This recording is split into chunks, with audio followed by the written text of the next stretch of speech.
حضرت امام حسین تشریف لائے، بچوں سمیت آئے۔ حور بن یزید ایک شخص تھا، حور بن یزید، حور بن 19 لوگوں کو ایک بار میں حضرت ایسے ہی تماشا بنا دیا ہے۔ مظلوم تھے وہ تو رو رہے تھے، ہر مقرر یہ کہہ رہا ہے کہ وہ تو بار بار کہ ابا پانی مل جائے، پانی آ جائے، ترس گئے۔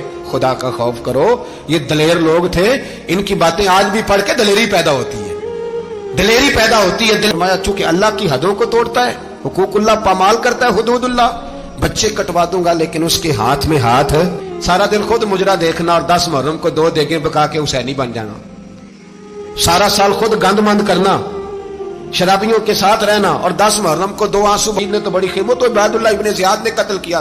بے شرمو، اگر عبید اللہ ابن زیاد نے بھی قتل کیا تھا تو حکومت کس کی تھی؟ ہمارا کسی بندے سے جائیداد کا رٹا نہیں، ہم تو چاہتے ہیں امت اکٹھی ہو جائے، لیکن جو بندہ نبی پاک کی ماں کو دوزخی کہے، حضور کے باپ کو جہنمی کہے، یزید کو امیر المومنین کہے، اس کے ساتھ اتفاق رائے کر لیا جائے، یہ مذہب ہماری سمجھ میں نہیں آتا، بالکل نہیں آتا، قطعاً نہیں ہماری سمجھ میں آتا۔ کیسے اتحاد کر لیا جائے؟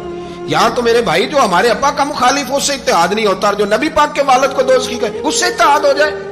کہتے ہیں جی وہ جی اتنی فرقہ واریت ہو گئی، ہم کس مسجد میں جائیں؟ 60 پارٹیاں پاکستان میں رجسٹرڈ ہیں جو الیکشن لڑتی ہیں، کبھی کسی بندے کو ٹینشن نہیں ہوئی کہ کس کے پاس جائیں کس کے پاس نہ جائیں، کبھی نہیں کو بولا کہ اب وہ بھی کھڑا ہو گیا، وہ بھی، کوئی ٹینشن نہیں۔ مذہب کی باری ٹینشن ہو جاتی ہے، اتنا بڑا مذہب ہوتا ہے بھائی، غلط بندے بھی آ ہی جاتے ہیں بیچ میں، تھوڑا پہچان کے چلنا پڑتا ہے صحیح کون ہے اور غلط۔ اور یہی تو ہمیں امام حسین نے بتایا ہے کہ مذہب کے اندر ہی تم نے شناخت کرنی ہے کہ بندہ ٹھیک کون ہے اور بندہ غلط۔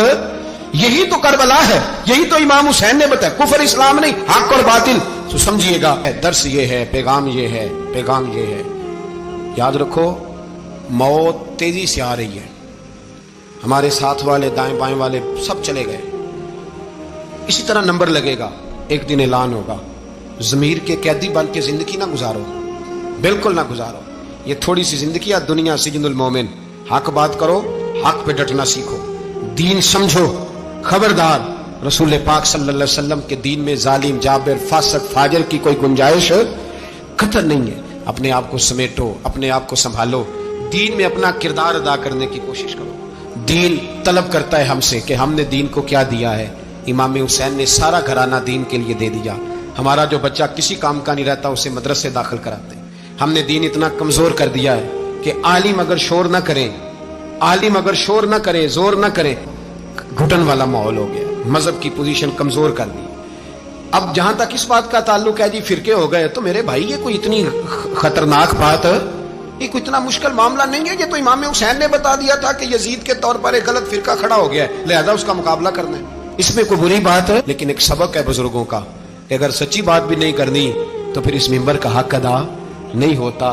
جو سچ بولے وہ حسینی ہے، جو ظالم کے سامنے کھڑا ہو جائے وہ حسینی ہے، جو مصلحت کوش ہو، جو کہے ٹائم نہیں، گراؤنڈ ریالٹی نہیں، حالات نہیں، طبیعت نہیں، موقع نہیں، تو ابھی امام حسین کے پیغام کو نہیں سمجھا۔